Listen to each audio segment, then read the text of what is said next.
இன்றே டவுன்லோட் செய்து உங்கள் ஃபேவரட் ஷோக்களை என்ஜாய் பண்ணுங்க.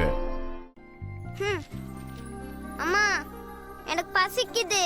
என்னால பசியை தாங்க முடியல. ஆமாம்மா, எனக்கும் ரொம்ப பசிக்குது. சாப்பிட்டுட்டு அப்புறமா ஹோம்வொர்க் பண்ணலாமா?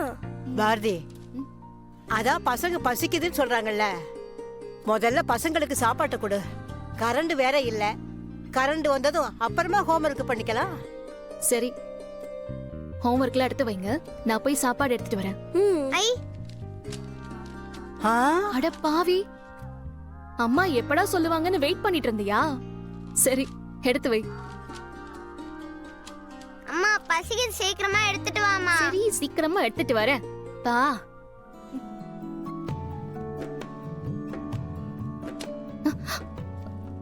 நான் தாங்க, வாங்க.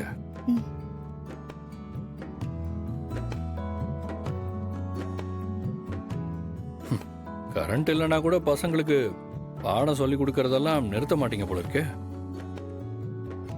ஐயோ, அப்படிலாம் ஒண்ணும் இல்ல சார். இப்பதான் தவக்கலை வந்து டிரான்ஸ்ஃபார்மர் வெடிச்சிருச்சு, இன்னைக்கு ஃபுல்லா கரண்ட் வராதுன்னு சொன்னான். எனக்கு தெரிஞ்சு இன்னைக்கு கரண்ட் வர்றது சந்தேகம்தான். நைட்டு ஃபுல்லா புழுக்கத்துல தான் தூங்கணும். ஐயோ, சார், யூபிஎஸ் இருக்கும்ல? அதுலயும் ஏதோ பேட்டரி ப்ராப்ளமா. அதை ரெடி பண்ணதான் தவக்கலை மெக்கானிக்கு ஃபோன் பண்ணா, அவரும் எடுக்கல. அதான் தவக்கலை இது விஷயமா வெளியே போயிருக்கான். வீட்டுக்குள்ள எப்படி தூங்க போறோம்னு தெரியல. சாப்பிட்டு முடிச்சிட்டு அங்கேயே படுத்தும் தூங்கலாம். ஓகே தானே? Double okay.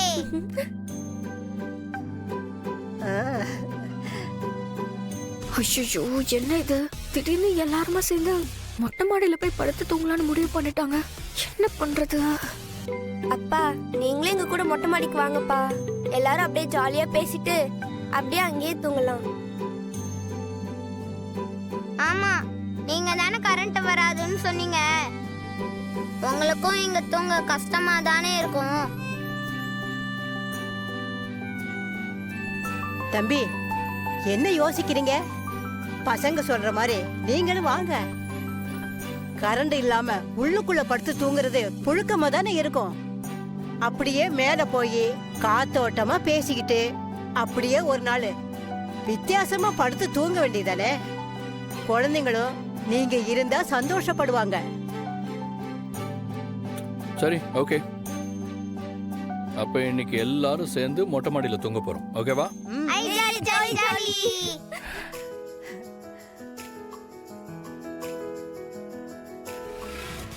எப்பவுமே நம்ம ஒண்ணு பிளான் பண்ணா வேற ஒண்ணு நடக்குது. இந்த ஆதியும் இவ கூட சேர்ந்துக்கிட்டு மொட்டை மாடிக்கு போறேன்னு போறாரு. என்ன நடக்க போதோ தெரியலையே.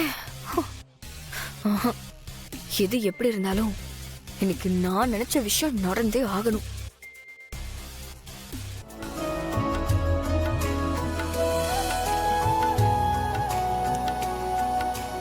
அம்மா, கொடுங்க. இந்த மாதிரி நிலா வெளிச்சத்துல நாம இப்படி வந்து இங்க உட்காந்து சாப்பிட்டு ரொம்ப நாள் ஆச்சு இல்லம்மா. இன்னைக்கு உன் கையால எனக்கு ஊட்டி விடுமா. என்ன கதை சொல்லலாம்?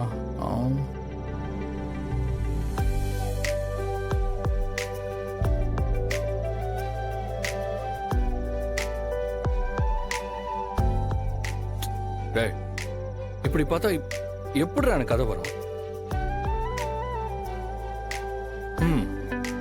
ஒரு ஊர்ல ஒரு பையன் இருந்தானா. அவனுக்கு ஒரு பொண்ணு மேல காதலாம். அந்த பொண்ணை கல்யாணம் பண்ணிக்க ஆசைப்பட்டானா.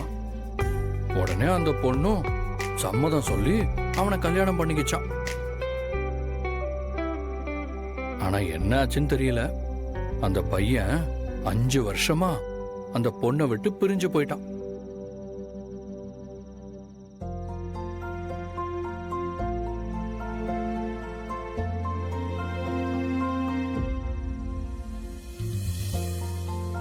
ஐயோ, அப்புறம் என்னாச்சுப்பா?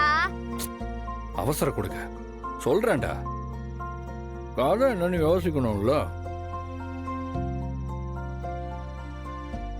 அந்த பொண்ணை விட்டு பிரிஞ்சு போனவன் அதுக்கப்புறம் புது மனுஷனா திரும்பி வந்தானா.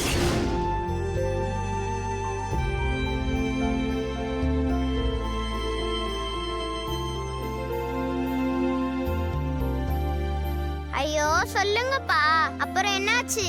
ஆம், சொல்றேன் சொல்றேன்.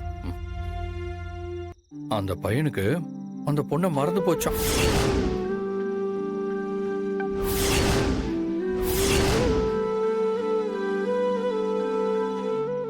ஆதி கதை சொல்றேன்னு சொல்லிட்டு அவன் உண்மையான கதையை சொல்லிட்டு இருக்கான். இதெல்லாம் தெரிஞ்சுதான் சொல்றானா இல்ல தெரியாம தான் சொல்றானான்னு தெரியலையே. ஐயோ பாவம், அப்புறம் என்னப்பா ஆச்சு? ஆமாண்டா, பாவம் தான். ஆனா இப்ப இந்த பையனுக்கு வேற ஒரு பொண்ணு கூட கல்யாணம் ஆக போகுதான். ஆனா அது அந்த பொண்ணு பார்த்துட்டு சைலண்டா இருக்காளாம்.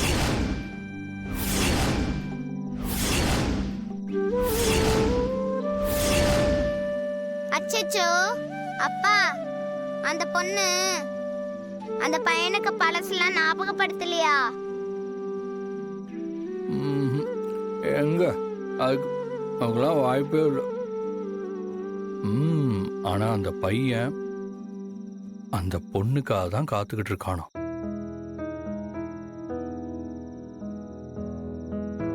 அந்த பொண்ணு ரொம்ப பேடுப்பா. அப்புறம் என்னப்பா ஆச்சு?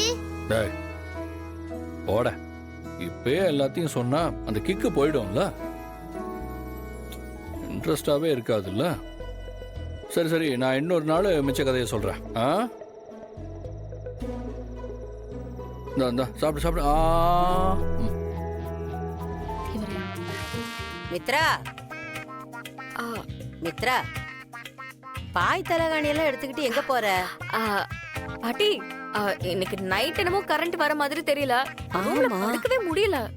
அதான் ஆதி பாரதி எல்லாரும் மொட்டை மாடியில இருக்காங்க, நானும் அங்கே போய் படுத்துக்கிறேன் பாட்டி. என்னாலையும் வீட்டுல கரண்ட் இல்லாம படுக்க முடியாதுமா. இரு, நானும் வரேன். மித்ரா, நீ மேலதான் படுக்க போறியா? நான் ரெடியா தான் வந்திருக்கேன். சரி வாங்க எல்லாரும் போலாம். ஏய் நந்தினி, நாங்க எல்லாரும் மேல படுக்க போறோம். சீக்கிரம் வா. ஆமா பாட்டி, நீங்க வாங்க. சீக்கிரம் வந்துடணும். பாத்து. மித்ரா சீக்கிரம் வா. வரேன். போச்சு, நாம ஒண்ணு நினைச்சா இவங்க எல்லாரும் சேர்ந்து நம்மள வேற ஒண்ணு யோசிக்க வைக்கிறாங்களே. ஷோ, இவங்க யாரையும் தடுத்து நிறுத்த முடியாது போல இருக்கே. இன்னைக்கு என்ன நடக்க போதோ தெரியல. மித்ரா, படியில வெளிச்சமே இல்ல, சீக்கிரம் வா. ஆந்து வரேன் பாட்டி. பாரதி, தூங்குறதுக்கு நாங்களும் வந்துட்டோம்.